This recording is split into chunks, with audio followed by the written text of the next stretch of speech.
Hello, welcome everyone to another wonderful Holistic Vet Sisters. So we're here on Thursday at 6 o'clock UK time, and we're here to answer your questions on holistic or natural veterinary care. So you can ask your questions underneath the video as we're chatting today, or you can ask your questions directly to us as a message or post on any of the videos, and we'll get to them then the week after for you. So today I'm here with our sister Dr Lise Hansen and our regular nutrition vet sister Bella, and also a new sister for the mix. We're with Shelley as well. Now Shelley is a holistic vet that practices in the sort of South Oxfordshire, Basingstoke area. So Shelley's joining us today for the first time. Welcome, Shelley. Thank you. And we've got several questions that we know that you've asked us already, so we're going to get to those. But we normally like to have a chat with our new sisters as well and find out what they've been up to, yeah, like a little bit more about their practice. So I don't know if Shelley wants to go first, or we just have a quick catch up with Bella for a couple of minutes and then find out more. Who might want to go first? Happy either way, Caroline. Do you want to just give us a roundup, Bella? Because we haven't seen you for maybe a month or so. Yeah. I'm sure you've had lots of interesting cases since. Yeah, I really have. And they're always, as we were mentioning before we went on air, they're always very chronic. They're always multifactorial, sort of lots of things, lots of clinical symptoms.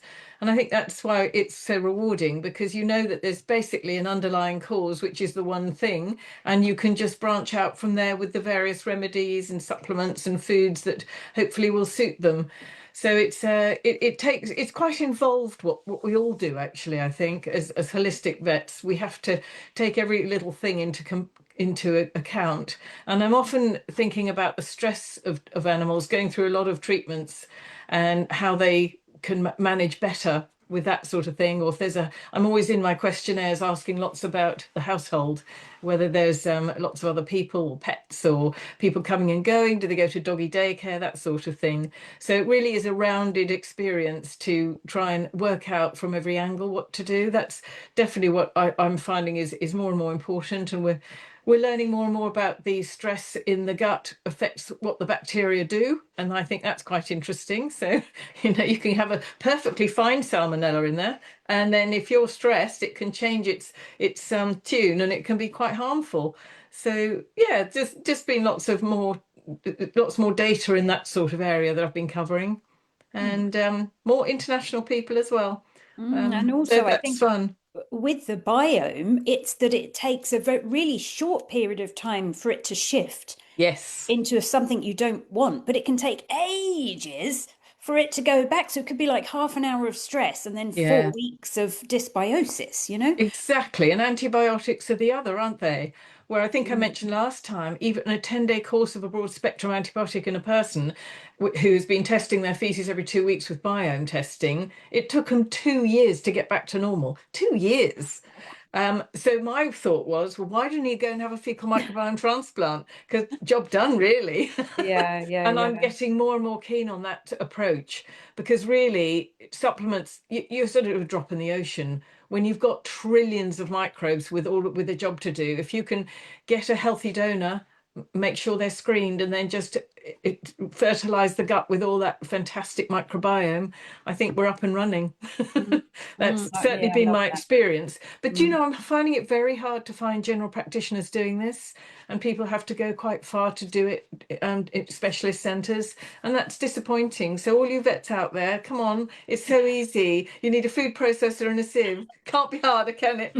And a decent donor, a decent donor. Come on, yeah. That's the key, isn't it? I think a donor that has the bugs that the dog needs. Yeah, exactly. Yeah. I think some of the training CPDs that we've been on to the vet conferences have said the most useful one, and I'm sure you'll agree with this, is the one if you've got a healthy pet in the same household, because their environment will be the same, so they will want those bugs, those healthy bugs that the other pet has had. And I've actually got a client just about to do the very same with their two dogs. One's incredibly healthy and the other's terribly poorly. So we're going to swap. Well, put one. Not swap, hopefully. Not swap. No, definitely not that. Yeah. know, the Yeah. good bugs are going to go in soon, which will be hopefully very rewarding. Mhm.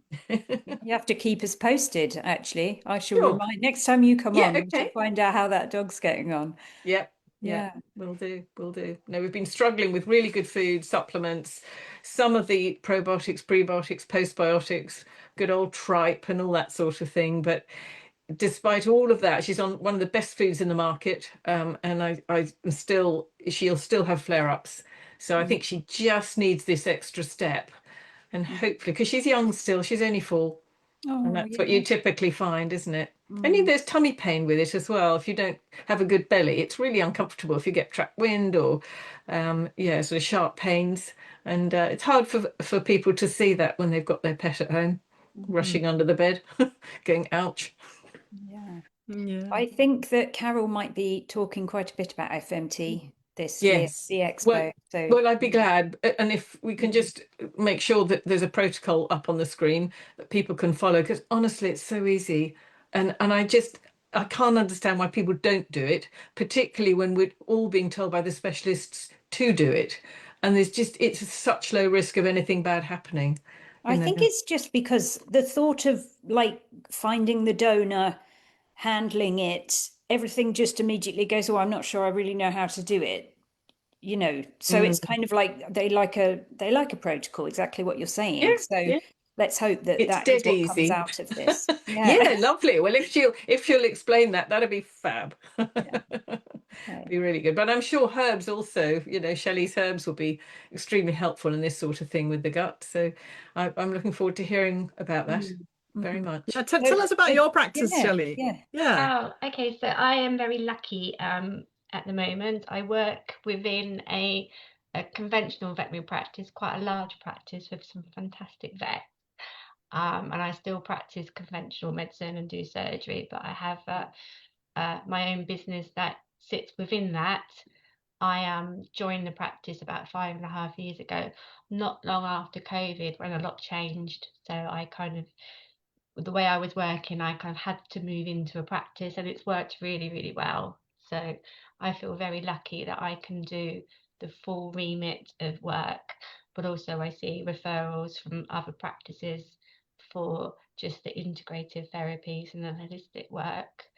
Um, I'm also a tutor for CIVT, so I tutor their students, the veterinary students, doing the certificates and the diplomas in Western herbal medicine. So they keep me busy and I actually learned so much from them as well. So I feel I sit in a very lucky position. I can sort of do everything. Yeah.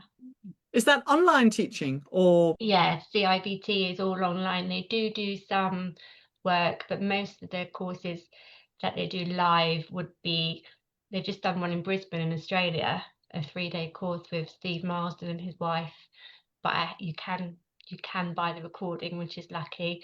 But that's how I studied herbal medicine, was all online with Barbara Fugere, who's like my guru, the god. And when I got my diploma, she asked me if I wouldn't mind coming in and helping with the students. So yeah, I was very, very honoured to be asked. Although I did have to do a very dry certificate to learn how to assess and teach so that the students could get the accreditation. It took actually COVID helped me in some ways get that certificate because I had to sit down and do it because it was so dry. But yeah, but that's all online, so I tend to do that sort of at weekends in my free time. Yeah, well, it's nice that there are that many students coming forward. Yeah. I think that's terrific. We were talking about connections before. I hope you don't mind me just interjecting here. As a veterinary student, I worked for Barbara Fougere. Wow. Oh, because Oh, you were in Australia, of course. I was. Yeah, See, there we are. It's that's amazing. fantastic. I'm quite jealous. Yeah. she's a fantastic She's person. amazing. Yeah, she had come over a few times, so we do catch up. But oh That's good. wow, she's Well, if she comes amazing. again, Shelley, you let me know. I will, yes. Sorry, that was a little bit of a deviation from the theme. Is it mostly that part of the world? Like, are most of the students from Australia, or is it global now? Or It's global, so I do have a lot of that part of the world. So there's quite a few American students, Australian students, and from New Zealand. But I was just saying earlier to you, Lisa, Alice, who was on last week, was one of my students, and so there's a few in the UK, and there's some across Europe as well. And you do get, I think I had a lady in Israel, and their cases can be amazing. That they're treating animals that and have diseases that I've never heard of. So I have to go off and research, which is great. Yeah. Yeah, do you know there's actually a very big holistic movement for animals in Israel? I've been over there to teach workshops. Yeah, yeah, and because also you can practice as a animal acupuncture and she was a mushroom specialist. I can't think what the term is for it now, but this lady that had me over there, yeah, I'm good friends with her now. Sophie Zophit, her name is. Yeah, and she's actually now training to be a human homeopath. I think she's at sort of year 4 or something. But yeah, so you can practice with something like that with, over there without being a vet. So yeah, there's a lot of it happening. It's good stuff. What was your journey, Shelley? Were you interested in holistic medicine when you were a vet student, or how did you choose that path, or did it choose you? I think some of it was always in me, and then I graduated. I was 24 when I got to vet school, so I was on the older side. The kids would call me grandma as a joke because I had a degree and a master's degree, but I always wanted to be a vet. What was your first? I have to ask. What was your first? What was your first degree? I was a zoologist because my A levels were well, they weren't awful, but they weren't very good. And then I did a master's in human applied physiology because I just loved physiology and had the best time. Then I trained as a hematologist in a hospital in London. And while I was doing that, I finally got to vet school, and yeah, I loved every minute of it. Did a certificate in medicine because I just loved the puzzles and the medicine. And then acupuncture was in my mind, the next thing I wanted to do. And the universe sent me a young Labrador. He was 7 months old when I first came across him in the practice I was working at, and he had quite a bad elbow, and he had quite severe elbow dysplasia at that age. And then about 2 months later, he started to exhibit signs of hip dysplasia, and he was really quite uncomfortable, and his family just couldn't cope, and they made an appointment to say goodbye, to put him to sleep. But long story short, he came home with me, and I wasn't just going to say, here, have this medication every day for the rest of your life. So he when he was more comfortable, he did hydrotherapy, and I went off and learned acupuncture, and it just kind of spiraled from there. Yeah. Amazing. So he was the golden dog. He was Charlie. Yeah, he was a character. He lived till he was 12. So Amazing. Wow. He even ruptured a cruciate as well at one point. So I don't think he had a good joint left, but he was so happy. Still a Labrador, still happy. Yeah. Still happy. So your first acupuncture patient was your own dog? Yes, he was. And then I'd treat friends' dogs for free to try. And then everything grew from there. And then I studied the herbs because they all sort of go together. It's that world. Yeah. Well, they always said in the veterinary course I did anyway, that hip dysplasia was at least 50% environmental. So I think if you know that they've been born with dodgy hips, there's an awful lot you can do to at least minimize the progression of it, if not improve stuff. And I do wholeheartedly believe that because I've seen it now with my own eyes. Yeah. Anecdote, when you've had a lot of it, starts to become evidence. And I don't know whether that's a good segue into the Veterinary Surgeons Act. Yes. We do have I've had a question about that. If you want to read the question out, Liz? Yes, Michelle asks, could you briefly discuss the proposed changes to the VSA and how it could affect us that use modalities such as chiropractors, herbalists, homeopaths, etc., and even myself as a dog groomer? So this is the Veterinary Surgeons Act, which is from 1966. and now up for renewal, rephrasing. And we're all being asked to comment, vets and dog owners, cat owners, everybody is welcome to comment on this process and on how we see it happening. But the deadline is the 25th of March, so Wednesday next week. And it's a major document that we're asked to comment on. As I understand it, and I don't understand it very well, I have to say I haven't been studying it that much, but there are different questions raised, and one of them is a concern that it may make it easier to persecute vets. It may make it easier to get to be struck off. It may be harder to practice other than mainstream veterinary medicine. At the moment, there is the way it's described is that at the moment, if someone is being, if someone is typically in front of an ethics committee with the risk of losing your license to practice, it has to be proven beyond all reasonable doubt that you're not fit to practice. But the new suggestion is that it's done, that the assessment is made from a balance of probabilities, which is an odd term, but which is, the fear is that it's going to make it easier for them, or whoever they are, the committee that decides, to say, well, we don't think you're fit to practice, end of, rather than having to prove beyond any reasonable doubt that you are in the wrong and what you're doing is dangerous to your patients, and that could make all vets more vulnerable.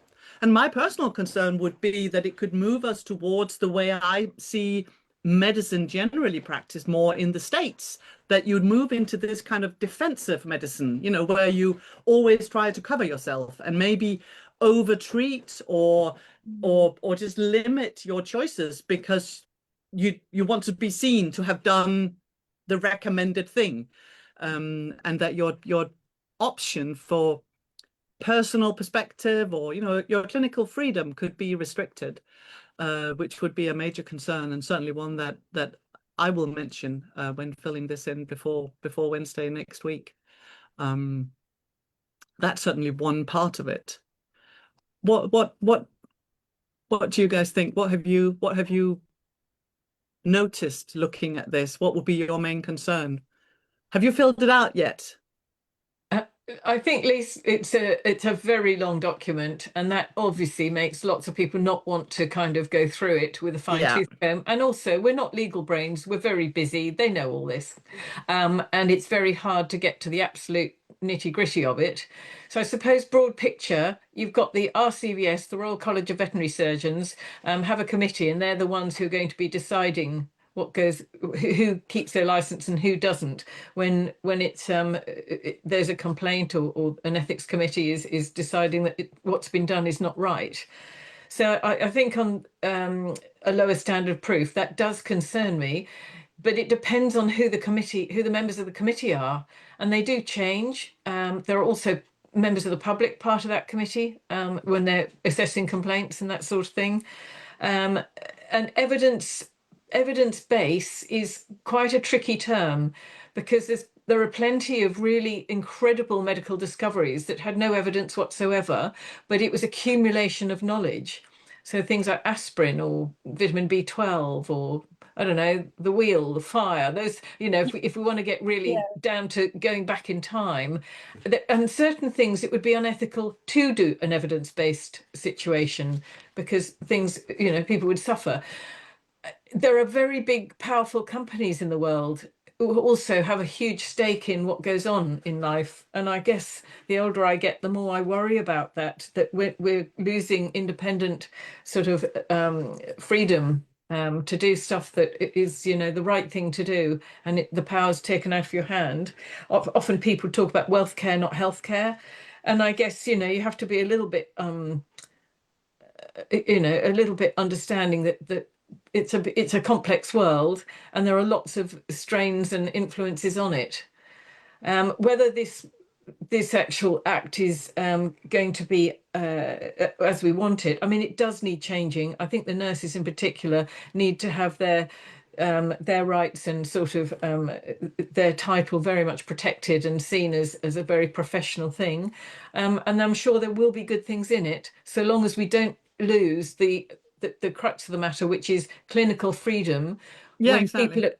people are really doing what they've seen and experienced, and they take us as doing the best that we know, and that's hard when you've got modalities that are not particularly well proven in an evidence-based, double-blind, placebo-controlled sort of study, because it hasn't been appropriate, or it doesn't fit that mold to do so. And It's I think clinical complicated. freedom is at risk as it is, Yes. as these global, non-veterinary owned huge companies kind of dictate what their employees should and shouldn't do. I think clinical freedom is the most important thing, and I think anything that may detract from that is a huge risk. So that's certainly the bit that concerns me. I think I mean, Shelley, I don't know, because you're in a company as well as me. We're both employees. I'm not seeing or feeling any influence over my clinical freedom where I work, thankfully.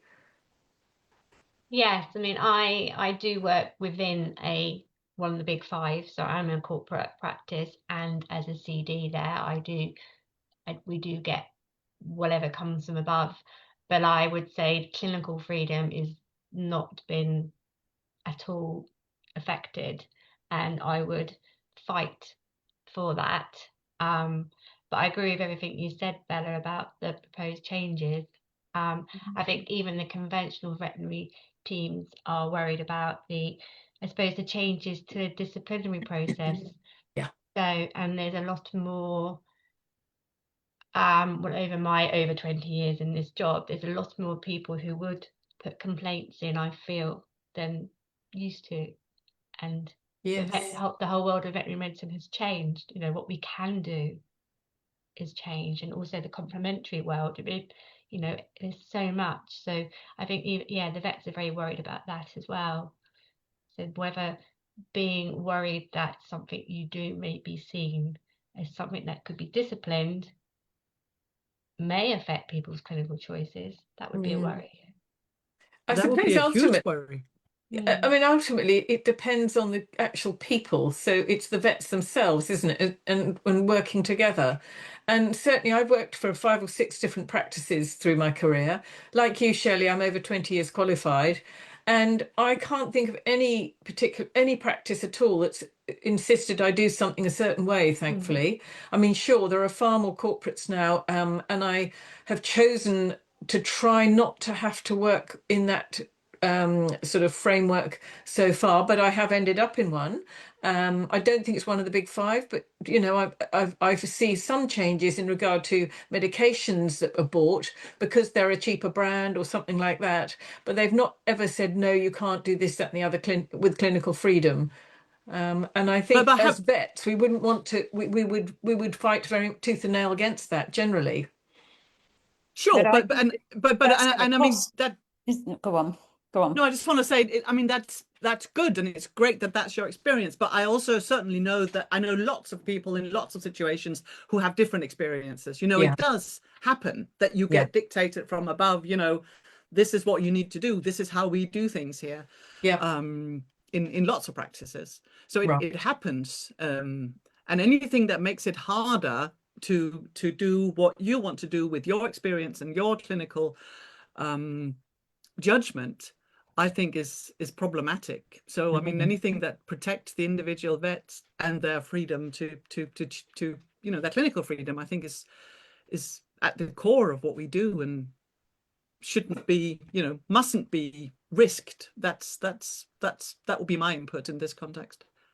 But I think that's exactly what will happen when this goes through, because when you go on the form to fill in for the public inquiry, it is predominantly about should the disciplinary procedure happen in certain ways, and who should take recognition of this, and it's when you go through it's predominantly about that. From a guardian's perspective, it doesn't necessarily mean a lot, I don't think.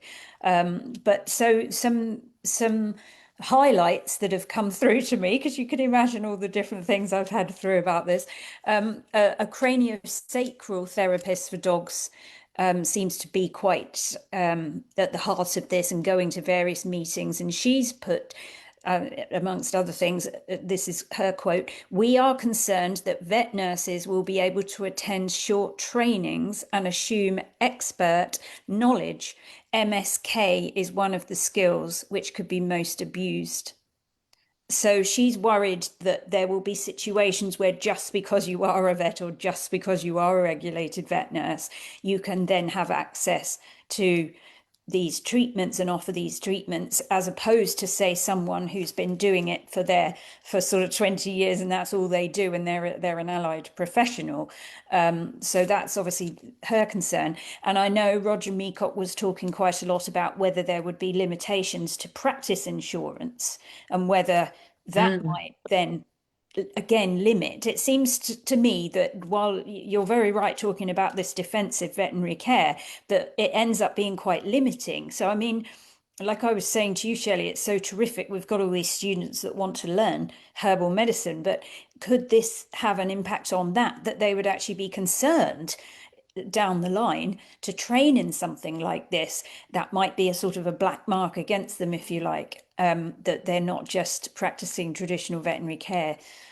So I think it's a difficult one, because you almost, as a guardian, you can go and fill it in, but I don't know whether you're really adding bits in. I mean, perhaps from the conversation today, what you could do is go through the whole, it's a lot of multiple choice answers, but go through them and then you get a comment section.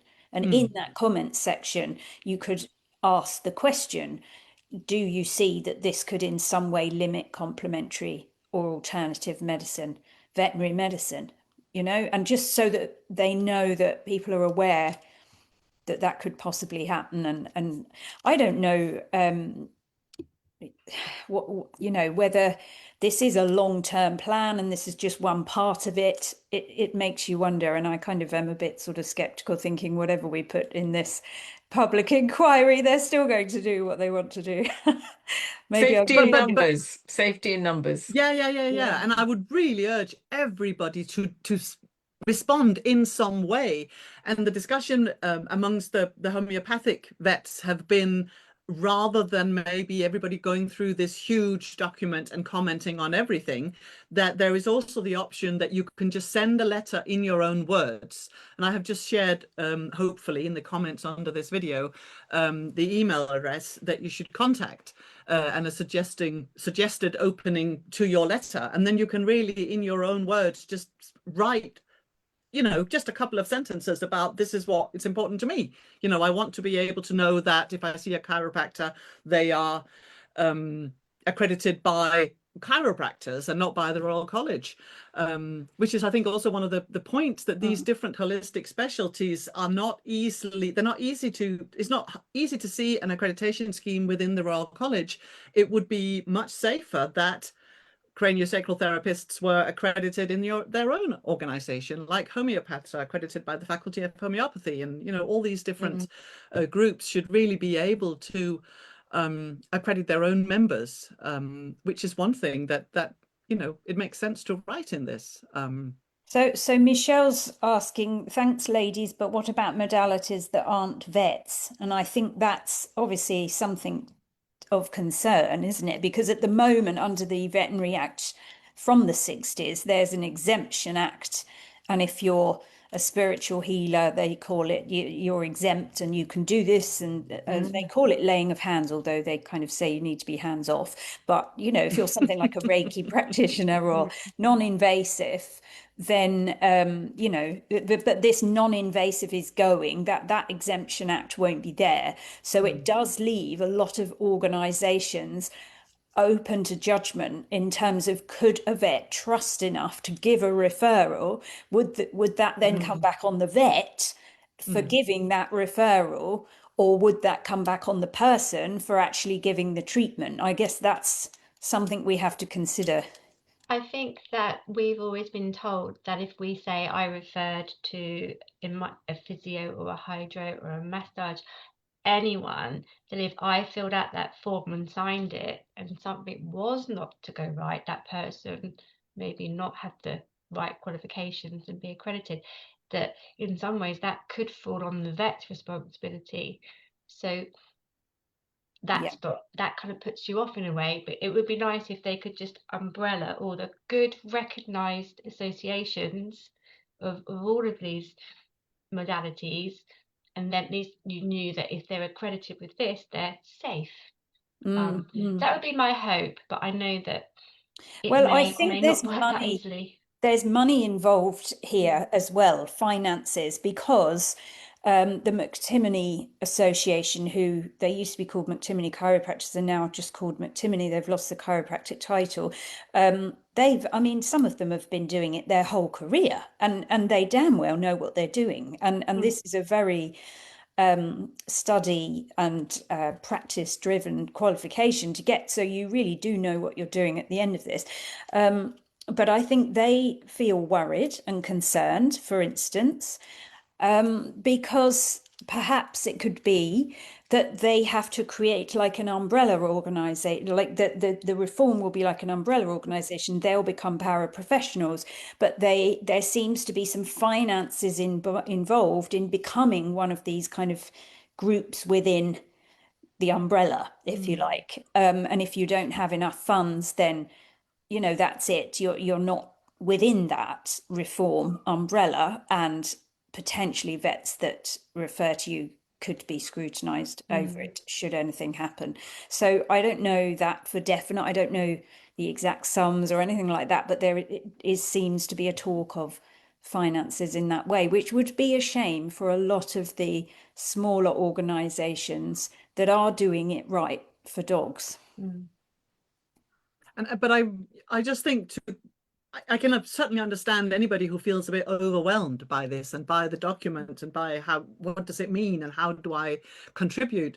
But I would just really say, send an email and say, I'm concerned that I could lose access to my McTimoney chiropractor, or, as someone who does massage or whatever, I want to, just making them aware that there is a huge body of people who value these services and who are concerned of any restrictions in those areas. I think it has to matter, and now is the time to respond. And it doesn't take 5 minutes to send an email and just say, don't mess with my access to this and this and this. I agree. I think it's finding the brain space to work out what you're going to write, ping that off, and know that it does matter. It does absolutely matter what you say and what you put in that.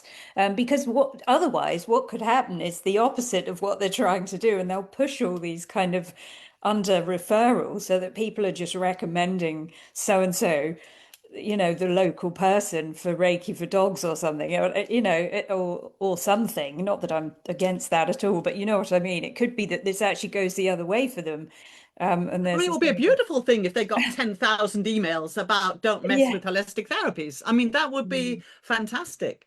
And could happen. I mean, it could have, but should have and could have really already been organized. I wish we had spoken about this before, because I think I would have tried to do that, because there are organizations out there that represent alternative medicine, veterinary medicine. And really, months ago when this first came out, it would have been lovely to have a central website that said, this is what you need to do, like we've done today, on a practical level.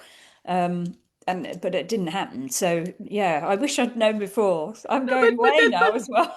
But the time is now. The time is now. We've got 6 days to send an email, and it takes 5 minutes. And I think just to send a quick email saying this is what's important to me in relation to my dog's care is enough. It doesn't have to be someone finding half a day to go through this document. An email is fine. And the email address is under this video, so anybody can just copy paste it and share it in all the groups that they're in. Please send an email before Wednesday the 25th saying this is what's important to me from my vet and from my, the rest of the care that I want available to me for my animals. We've got nearly a week to do it. So if everybody shares and everybody emails, Yes, it can please be do done share. really quickly. Yeah, please do share. Let's try and get some movement anyway in the next 5 to 6 days, and the RCVS will wonder what's hit them. Yeah, last minute is when stuff happens. That's always been my life experience. You can forget about 2 months in advance. It's shit. It's now. That's the momentum. Lastminute.com. Yeah. Yeah. And Yeah. now is the time. Now is the time. Definitely. Okay. And anybody who doesn't get it done can never complain about vets or anything else to do with animal care. Yeah. I assume everybody knows about CAM for animals. Yeah, that's the organisation I was thinking could have been Yeah. collating this for us, but well, I maybe they think tried. they've already done a response. It's Okay. complementary and alternative medicine for animals. So CAM for animals is they've got their own website, and they're trying to make sure they can list practitioners there who have done the work, so that they're accredited. And I think they're a really good resource to go and have a look at if you're not sure whether you should trust somebody to go to or not. They're a fantastic starting point, I imagine. So certainly know the credentials of the people running it. Absolutely. Yeah. Okay. Well, we've got 20 minutes for other questions. And we have more questions. We do. Let me read the next question. This is from Heather, who says, I make my own dog food. I am specifically interested in recommended daily amounts of manganese and vitamin D3, but a complete list with amounts of recommended supplements for dogs would be much appreciated as well. Thank you. I'm glad that we've got Me and Bella. Yeah. Well, I know what I want to say. Go on, Bella, you start. No, I think as the APNC, I'm going to be honest, that's a very detailed question, and I think it would be far better to have something written down and that we could just send a link to, and then they If only it was that easy. I mean, essentially, that's my point. Yeah, Heather, it's fabulous that you are making your own dog food. You probably actually have no idea how much is in the food you're making already. You probably don't realize just how damn good that is. I mean, it may depend on the ingredients. I think because each dog is an individual, yes, you can have some sort of parameters, and there are them, obviously, because that's partly how they have processed food called complete and balanced. But thinking of this as an individual is the key to your dog's health. And that's what you want, Heather, is your dog to be healthy. So I think that, and this isn't a cop-out, this is genuinely some help, is you should have a APNC or an appointment with Bella, a consult, to talk about your dog and talk about the type of diet that they've eaten in the past, where they're at, any ailments, their environment, all the different things that make up your dog, so that you can really ensure that your dog is having enough of all the things that you're concerned about. Some dogs may need more than others of certain nutrients due to their lifestyle. So it's really about understanding that dog. And also, if, for instance, a dog has had their digestion compromised, or it currently is, or perhaps was in the past, and it's lingering in red flags that we see as consultants that you may not see as a guardian, it may be that you have to consider that as well, because every dog's absorption rate and their usage of nutrients once they're in the body is going to be slightly different. So when you talk to a consultant, they're not just looking for the maths to work in the bowl of the precise amounts. They're thinking about all the other things that build up that picture of what really matters for your dog. So I would definitely say that if you've gone so far as to make their own food, you should just have a one-off consult that will just see you then, hopefully through the rest of that dog's time of being with you and being fed. The other thing to understand as well is, yes, we have human, what we call RDAs, which are like recommended daily amounts.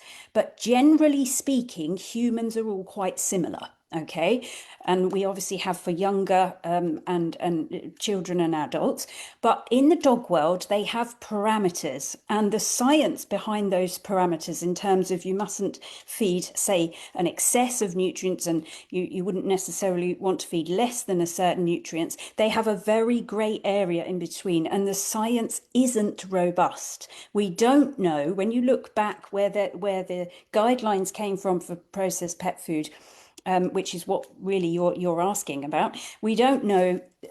We know they came from the NRC, the Research Council, but they're not updated all the time. They're really not robust. So we don't really know the exact RDAs that we can say precisely. We could give a potential minimum, but then if your dog needed more than that, which is highly likely, then we wouldn't really be doing your dog a service if we just gave an amount and you stuck to that amount.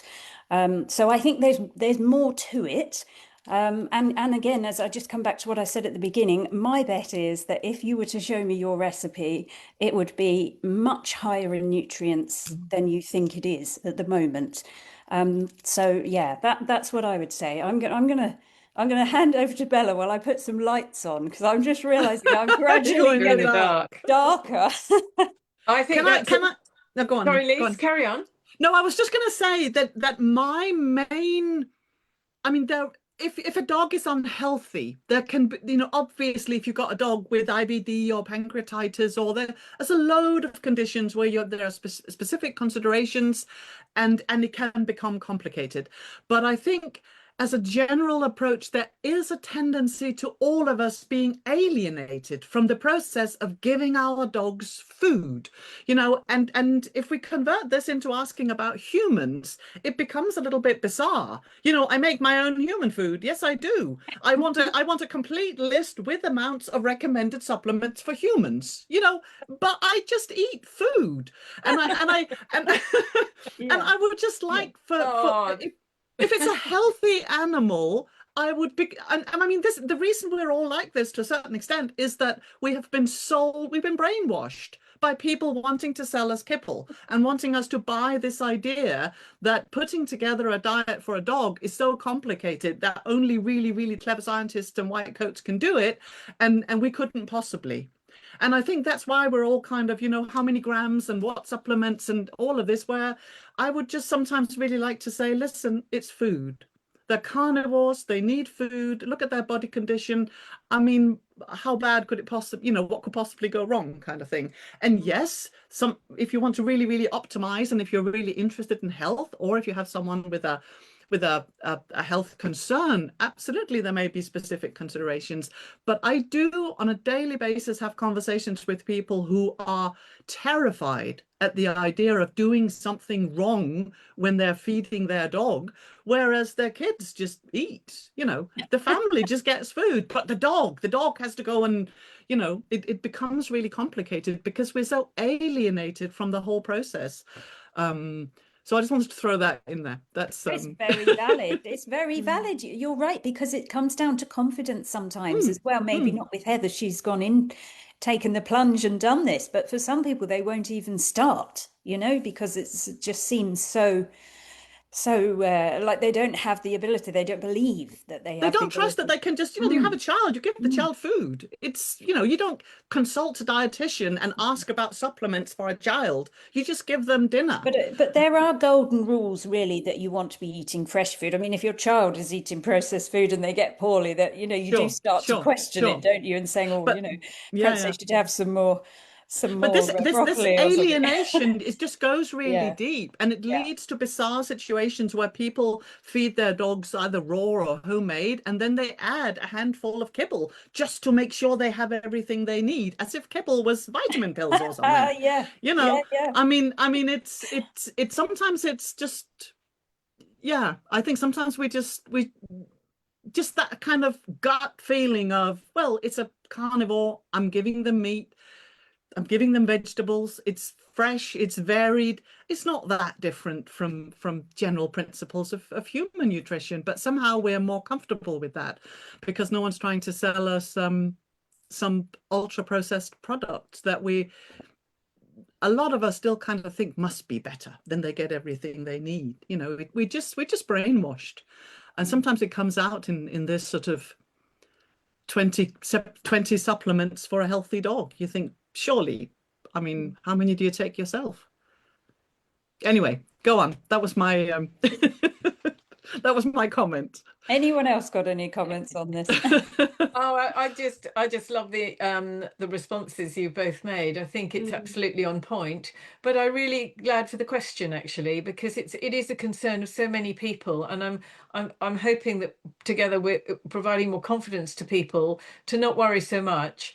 I do understand some reticence because, of course, they are a different species, and there are broad principles where you know, I don't want to feed my child at raw bone, but I certainly want to feed it to the dog. So there are various things that are good to have in there, and various foods that really don't seem to suit the carnivore or the mostly carnivorous species that is the dog, and certainly don't go well for the cat. So I think if you know, if you're talking to an APNC consultant or myself, you can just get some broad principles, some guidelines.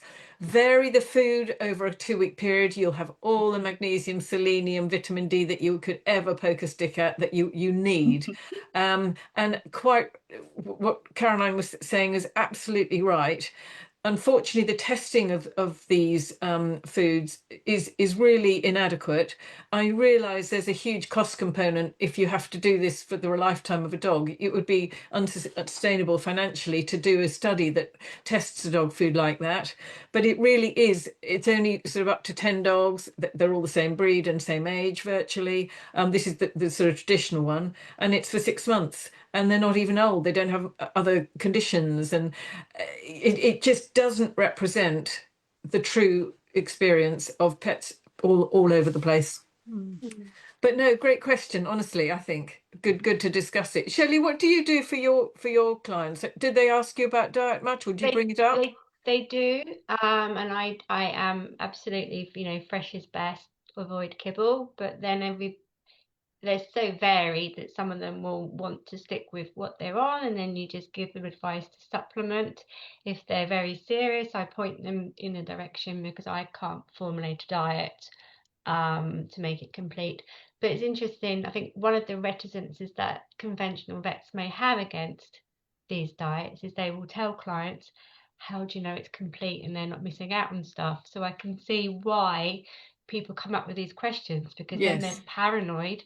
But as you say, I brought 2 children up, and I never even thought about it, especially it's what they will eat sometimes. But yeah, that goes for cats. That goes for cats as well, at least. Oh my God. Exactly. So and there are many little dogs that you hear about people doing all this and they're just like, no, I'm not going to eat that. So it's true, but I think it's one of the things that maybe the conventional world has put a fear into people that, oh, it's not complete, it's not all in a bag, so therefore you'll be missing something and doing harm. So, and what I would say is, if you now test that food when it's got to the household and been open for a week, it ain't going to be complete and balanced. No, well, they did, didn't they, Bella? Yes, They've done that lots, and they found huge deficiencies, Wow. even in the guidelines, and the guidelines themselves don't have every nutrient on them. I mean, they're deficient themselves, the guidelines. So ultimately, what we're saying is there is no such thing as a complete and balanced diet. There are some loose sort there of are some there's a framework. Fresh food fits that, really. The framework, fresh food fits that. I like that word. Yes. Yeah. But no one in a white coat with a calculator can do it. I'm sorry, it's just not possible. Nature is smarter. We always know this. Exactly. That is a very good point, and I think this is what I used to teach a lot before I started doing my off-call qualifications, actually, and now I kind of follow the pattern of those. But I used to teach what I call a nutritional elements talk, where I explained all the body's rebalancing homeostasis processes. And really, those processes rely on the dog getting moisture in their food, getting lipid hydration in their food, which are two things that obviously aren't in processed food, and omega-3s aren't even on the guidelines. So, you know, that's crazy for an adult dog.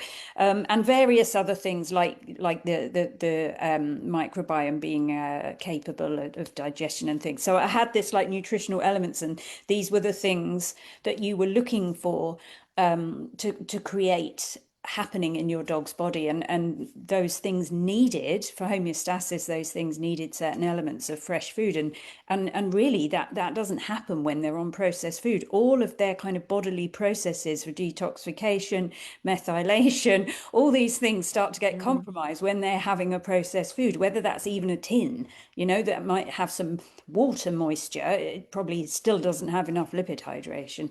So yeah, I think it's about the dog's body works better basically when it's having fresh food. Well, we know those hunting cats always do so much better. That I can tell a hunting cat from, you know, 50 paces, seriously. And then you look in their mouth and say, yep, because they're clean. Those teeth are clean. You know it. Brilliant. Yeah. Okay. Let me read the third question. Bethany asks, I'm worried about lepto. My dogs are titer tested, and last year I didn't do lepto for the first time. I have 2 mixed terriers, 3 and 4 years old. Lepto is apparently on the rise in the southwest UK. One does drink and swim in random places, the other not so much. Both enjoy woodland river walks and compete across the South UK in flyball, so we do travel and mix with others. Any thoughts, advice, questions I should be asking? What do you think about lepto, Shelley and Bella? Do you see cases in your practices, confirmed cases? Not very commonly, but sadly, the confirmed cases I have seen, it's awful. So it's really not a nice diagnosis. But over my career, I've seen a handful at best. So it's good that it's not a common disease, definitely. It's not reportable, so it is hard to get the instances of leptospirosis. And so some dogs may be more suspected than actual cases. And also there is quite a lot of uptake of the vaccine, I suppose, so it's difficult to know how well that has brought down cases. But it's definitely something a lot of my clients always ask me about, because I do a lot of titer testing, and obviously the leptospirosis is always the one that we get stuck with because we cannot titer for it, and it's something that is said to be vaccinated for every year. And I know that a lot of the concern came when the Lepto4 vaccine was launched. But I always tell people it's a risk versus balance and how they feel. As long as you're aware that obviously if your dog isn't vaccinated, there is a potential risk, but it is very, very low. And the vaccination, yes, there's also a very, very low risk of a dog becoming ill. So it is a balance, and a lot of my clients won't vaccinate, and I'm happy with that as long as they're aware. I don't want them to be blinded into thinking that their dog can't get lepto, but I think as long as they're aware that there is a very, very small risk and they're sensible, I don't argue. It's a tricky one. It's a very, I think. Well, you can also, and also it needs to be said that you can be vaccinated and still get lepto. Yes, because they say the 4 they vaccinate against at the moment are the most common, but as you say, it's definitely not that there aren't other forms out there that they can get. But the sentence I notice in the question is, lepto is apparently on the rise in the southwest UK. And it's that sort of vague, fear-driven, you know, that's what comes across every time this topic is discussed, I find that. And very often, some people are really, really scared of lepto. Yet when you ask, you know, but how many dogs in your neighborhood, in your dog training classes, at your veterinary clinic, and they've never heard of one. They've never had a personal, you know, they've never known anyone to have a dog that was diagnosed with lepto, but yet it's this dark shadow of fear. And sometimes I find, well, not sometimes, all the time, I find that is quite out of proportion to our real life experience. Like we feel, lots of people fear lepto so much, yet they have never met someone whose dog has been affected by it. So there is that element of, I mean, apparently on the rise in the Southwest UK, that may be the case, but it's still, like you said, it's a very, very low risk. It's not worth the fear that's... Yeah. Well, I mean, I'm in the Southwest. Oh, am I? So how many cases have you seen in the last week? No, well, quite least. But the fact was, last year, my colleague who's been in practice 30 years and myself, because we had a flurry of cases come through, I think, say flurry, it was 5. 2 survived. No, 3 survived. 2 didn't. 3 were from the same kennel, kept in quite intensive conditions on very poor diet. So I want to go back to food. I think if your pet, and stress and all the rest of the life sort of health things that we know about, if your pet is kept in a healthy situation, they are very unlikely to get unwell generally. So they have an innate immune system. And that's really, really powerful. That's what it's for, to kick away these things that come along. But really, in my whole career, I honestly can say confirmed cases probably 5. And like Shelley, it's just a handful. But yes, the ones that died, perhaps they were compromised because they weren't as healthy as they could have been. And I'd like to just put that into the mix. Interesting you said that, because the 2 cases that I've seen more recently were both, I would say, came out of like working dog kennel environment. So whether there is some, it sounds very anecdotal, but as you say, that's an interesting concept, that the health, like every disease, if your dog is strong and healthy and the microbiome is amazing, then maybe that's why they got it so bad, if they were stressed. And also the cleaning, there might be literally sitting water, because a lot of the time they just get a hose and they don't really swish it down. They're in kennels, aren't they? Yeah, And exactly. maybe that sort of care also means that they were taken to the vet later in the process. I mean, leptospirosis is sensitive to penicillin. So if you catch it early, if you have a pet that's unwell and you catch it early, it's perfectly treatable. So it may be a more, living conditions that maybe make it less likely that you get to the vet before you're really, really ill, could also play a part in that. I think that's key in this, is that how can guardians see very early on that this might be the case for their dog, so they can get them to the vet nice and early and get this really easy treatment so it doesn't become anything. What can guardians look for? Well, I think it's just back to first principles, that a dog that's not well needs to be checked, and you don't wait till it's really, really seriously ill. As soon as you're not, just that gut feeling, sometimes there's something off, you go to the vet, you have them lethargic, checked. does it give them loose stools, does it, what, it's quite unspecific, isn't it? Damn. But it's just not being right warrants a trip to the vet. I think that would be the main message. And I also worry that some of these so-called diagnoses are not, the rumors, and it's on the rise. Some of these cases, unless they're really verified, a snap test in the clinic measures antibodies. That doesn't mean that dog that's unwell has lepto. It could have been vaccinated once. It could have come across it and not become ill from it. It's not the same as a lepto diagnosis. This is the point that Vicky keeps making, and I think she's absolutely right, that some of these are not confirmed cases. They're assumed cases, and then the rumor mill starts, and then suddenly everybody's panicked about something that is clearly incredibly rare. And tell me because for this, the antibodies don't circulate in the bloodstream. So for this, being it's a bacteria rather than a virus, where do the antibodies sit in the dog or live in the dog? The antibodies are in the bloodstream. You can take a blood test. So they just don't titer test for these? No, the reason you don't titer test is because the